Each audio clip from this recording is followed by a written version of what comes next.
Olá, aqui quem fala é Michele Camargo, seja bem-vindo a mais um vídeo do nosso canal. E no vídeo de hoje a gente vai falar sobre os métodos de alinhamento de máquina.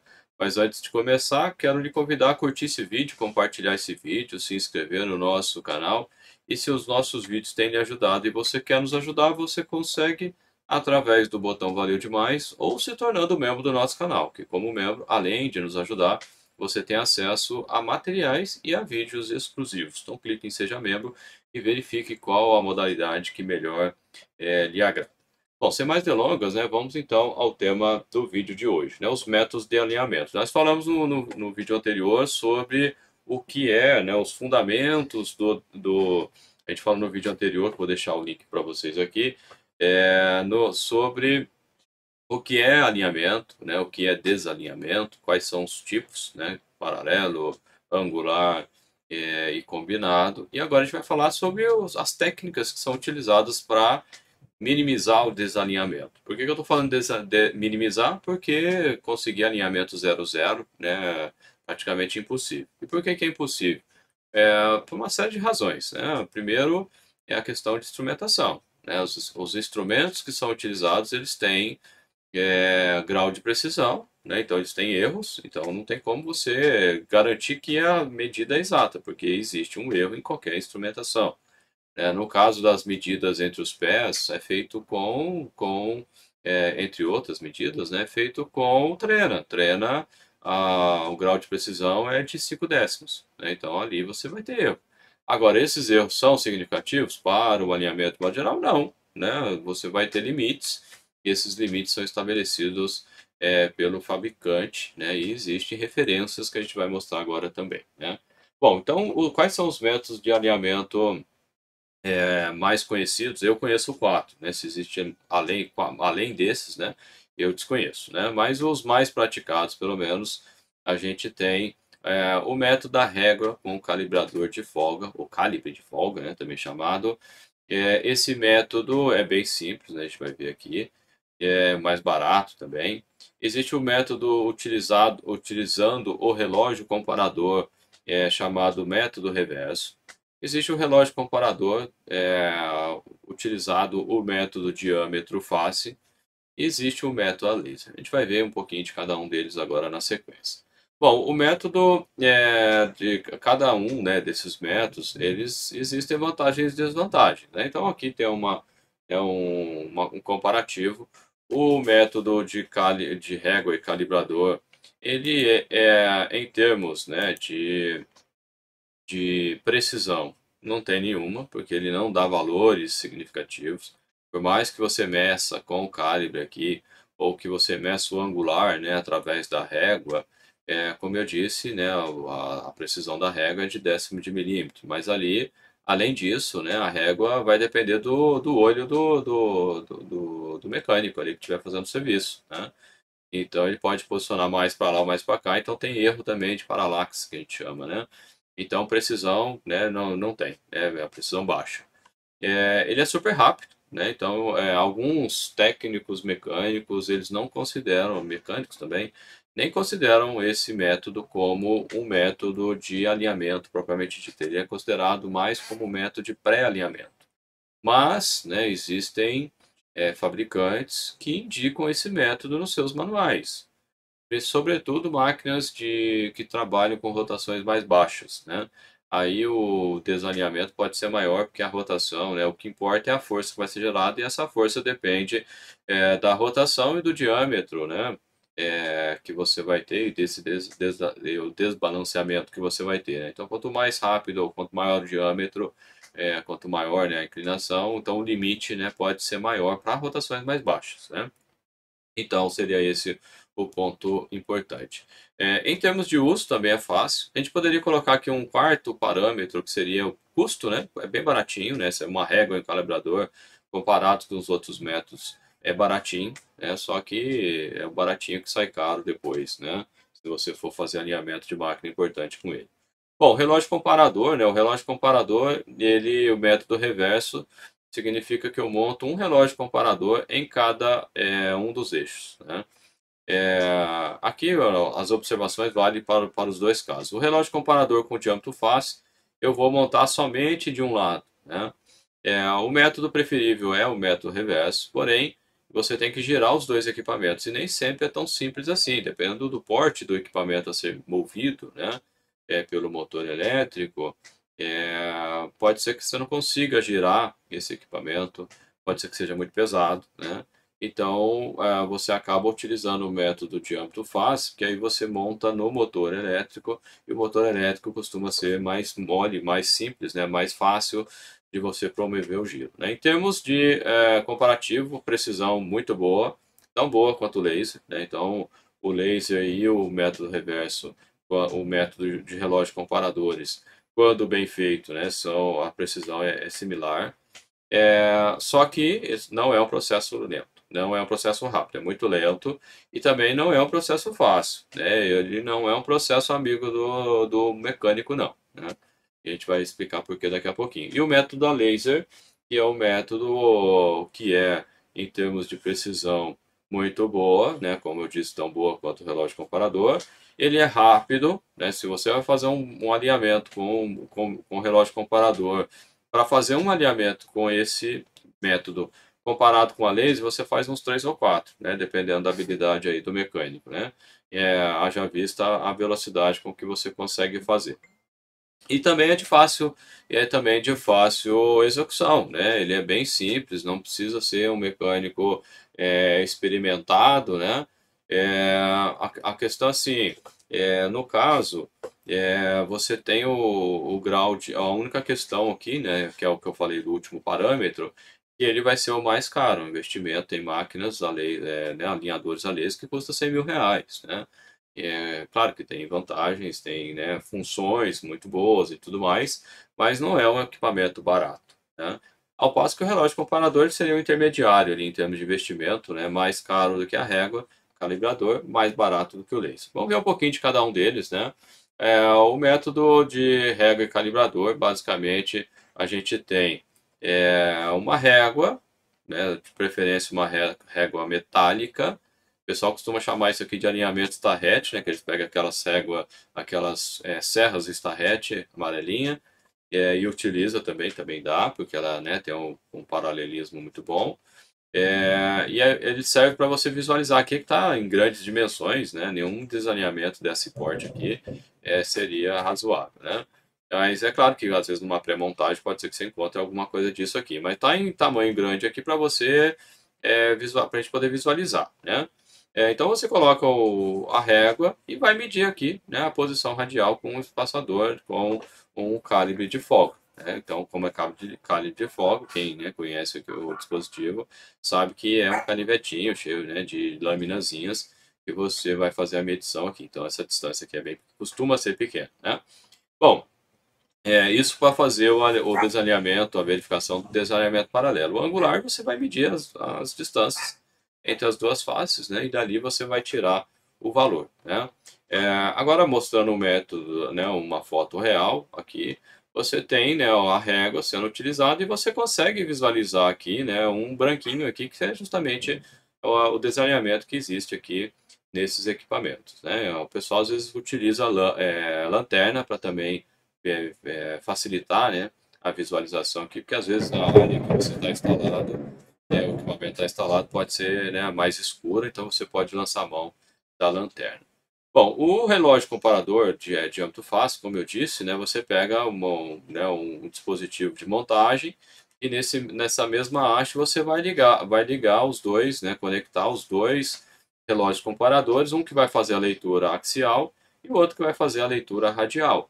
Como é que o relógio comparador funciona? Ele faz medida relativa, né? Então você pode zerar aqui né, o medidor, e aí à medida que você vai girando e ele vai mudando de direção aqui, né, o acoplamento, né, a parte do eixo aqui, o que vai acontecer? Ele vai medir, ele vai ser apertado ou vai ser estendido essa hastezinha aqui, né, que tem um contato aqui, e aí em função né, do quanto ele for comprimido ou do quanto que ele esticar, você tem uma leitura aqui, né?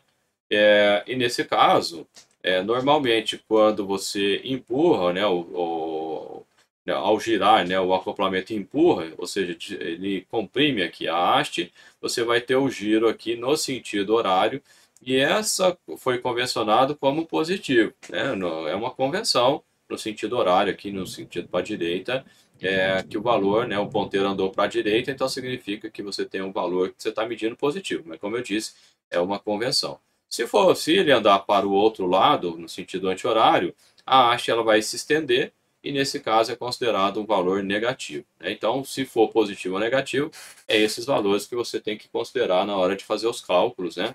E essa é a parte chata do trabalhar com o relógio comparador, porque existem alguns cálculos que você deve fazer para poder chegar no valor de desalinhamento e também qual que é a compensação que você deve fazer, né? Então, essa é a parte chata do relógio comparador, né? E existe um método gráfico também que você pode fazer com papel milimetrado, aonde você representa as medidas ali que compõem, né, o equipamento e né, os instrumentos de medição, a ponto de, ao representar em escala, aí tem que ser em escala mesmo, você consegue identificar qual é, né, os espaçadores, né, qual é a folga que você tem, qual que é o desalinhamento. É um método que é bastante lento por conta disso, né? Você tem que desenhar mesmo e tem que ser preciso, senão o valor que ele vai dar vai ser um valor furado, né? Voltando aqui para a apresentação, em termos de tolerância, né, quem deve informar é o fabricante, que deve informar qual que é a tolerância do seu equipamento, né? Então o pessoal costuma perguntar para a gente qual que é o valor. Não, você tem que perguntar para o fabricante do seu equipamento. É ele que vai dar os limites do equipamento dele. Mas pode ser que não tenha, né, o fabricante não exista mais. Então existem tabelas, né, que são consultadas, que você pode consultar, que dá parâmetros. Essa tabela aqui, ela é certa 100%? Não, não é, né? Você não pode confiar 100% não. Então você tem que checar para ver se de fato esse alinhamento está bom ou está ruim. Se você utilizar essa tabela como referência, você tem que monitorar o equipamento que você utilizou para verificar se ele quebrou mais cedo ou não. Se ele quebrou mais cedo, significa que esses valores já estão grandes, estão superiores ao que a máquina suporta. E aí você vai ajustando isso nas próximas montagens, né? Então é importante ter o histórico dos equipamentos, embora, né, isso é fundamental para você tomar decisões, o gestor de manutenção tomar decisões, mas na prática, às vezes os relatórios, né, de manutenção eles são bem pobres, né? Eles não têm as informações muito detalhadas a ponto que você fica sem saber né, o que aconteceu de fato, né? Bom, o método de relógio comparador pelo método reverso, ele o que muda na prática aqui é a maneira que você vai medir, né? Então, se você mede um relógio, você monta na máquina fixa, o outro na máquina móvel. Quando a gente fala fixo e móvel, significa que é a máquina que eu vou mover durante o alinhamento. Normalmente é o motor elétrico, mas isso também é uma convenção. Tem casos que mover a bomba, por exemplo, é mais fácil, então vai depender de caso para caso, mas na maioria das vezes é mais fácil mexer no motor elétrico. Então, a máquina móvel, vamos dizer, motor elétrico, máquina fixa, uma bomba qualquer, você monta esses relógios comparadores. É importante que esses eixos girem simultaneamente, né, para isso. Então, você pode montar o acoplamento inteiro ou travar através de um parafuso, uma trava, enfim, né? E aí você vai também fazer né, as medições e o processo é muito parecido. A única diferença é que ele mede só radial, enquanto que o outro mede um axial e um radial. E a fórmula muda também, né? Existe uma formulinha de compensação que muda também em função disso. Já o método de alinhamento a laser, ele é um método muito intuitivo. Eu costumo falar que o método alinhamento a laser, ele é o amigo do mecânico, né? Porque o do técnico mecânico que estiver fazendo o trabalho, né? Por quê? Porque ele te ajuda a fazer o alinhamento, né? Então aqui está um exemplo de montagem. E aí existe, né, a nomenclatura, né, da área, né, do segmento. Aqui seria, né, você monta o equipamento em 12 horas, né, fazendo menção ao relógio mesmo de ponteiro. E depois você vai mudando isso e ele vai fazendo as medidas. Mas antes disso você tem, né, que instalar no próprio aparelho, ele vai te pedir essas medidas. Aqui eu tenho a medida A, que é a distância entre os dois leitores, né, os dois dispositivos do leitor aqui. Aí vai depender do tipo de alinhador, tem um feixe de laser, tem dois, né? Aí depende. A distância entre dos dispositivos aqui até a linha de centro do parafuso, do primeiro parafuso, e depois a distância entre os dois parafusos aqui de fixação do motor elétrico, né? Se você tiver aquele motor elétrico que tem 3 furações, você tem que ver onde que você vai fixar, né? É óbvio, né? Não é entre os dois primeiros furos, né? Se você fixar no primeiro furo e no último, né? É essa distância que você tem que pegar.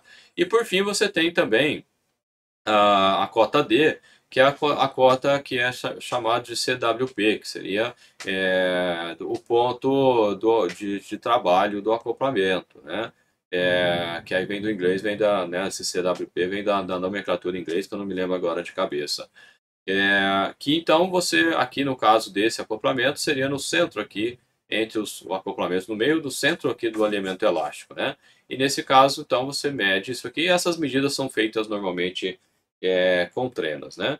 E uma vez que você mediu, o aparelho vai te falar, né? Você montou, né, no 12 horas, ele te fala, vire no sentido anti-horário, né? Então ele está mostrando a setinha que você tem que mexer. Quando você gira, ele vai ficar de azul, vai ficar verde. Aí você faz a leitura, pode ser automática, depende do aparelho. Aí ele te fala, volta de novo para a posição aqui de 12 horas. Aí você volta, fica verdinho, aperta o botãozinho, ou né, ele vai ler automático. Aí gira de novo para a posição de 3 horas, faz a leitura e, entre aspas, né, tá pronto. Tá pronto o quê? A leitura. Aí o aparelho vai te dar uma coisa mais ou menos assim, aonde ele te mostra, né, os valores de desalinhamentos que você tem. Então, por exemplo, nesse caso aqui, pensando, né, aqui na correção vertical e horizontal, né, ele vai te dar aqui, no caso aqui vertical, estaria dentro dos limites, então você já entre aspas, já alinhou, já estava alinhado, né, você não precisa mexer, digamos que seja a primeira leitura, e aqui ele te fala, né, você precisa corrigir aqui, né, os valores, né, e tem uma outra tela que te fala qual que é o valor também que você deve corrigir. Os alinhadores a laser, à medida que você vai mexendo no equipamento, né, você tem os macaquinhos aqui, dependendo do equipamento, obviamente, que facilita a movimentação lateral aqui do motor, né? À medida que você vai fazendo, ele vai alterando esses valores. Então, veja que ele coloca esse símbolo aqui, que é o símbolo que está perto da tolerância, você está quase chegando, e o 0,23 aqui está totalmente fora, né? Então, você vai ter que tomar alguma ação de mudar aqui qual é, né? Qual é esse valor. Então, existe uma outra tela que eu não coloquei aqui, que ele te fala qual é o valor que você deve colocar ou retirar de cálcio, né? E aí você tem, portanto, né, o processo, né? Os cálcios, normalmente, eles são feitos de 5 em 5, né, de centésimos. Então, se você tiver que compensar 7, não vai dar. Você vai ter que compensar os 5 ou 10, né? Normalmente é o mais próximo, né, nesse caso, desse exemplo, seria o 5, né? E aí você faz uma nova leitura, verifica se acertou. Se acertou, ótimo, beleza, né? Aí você termina o serviço. Dependendo do caso, né? Você pode finalizar ali o acoplamento, a montagem, né, do acoplamento e faz uma nova verificação, né? Essa verificação é muito rápida, né? Coisa de minutos ali, você consegue fazer essas leituras, né? Se não deu certo, você refaz, né, mais uma vez e assim vai, né? Então é muito rápido, né, este processo, né? E se você quiser saber mais sobre alinhamentos, né, a gente fez um treinamento agora essa semana que está gravado, né? Você quiser ter acesso aí às técnicas, como fazer as contas, que contas são essas, eu te convido a fazer esse treinamento com a gente, né? Vai ter um link na descrição desse vídeo. Beleza, pessoal? Um abraço e a gente se vê na próxima oportunidade.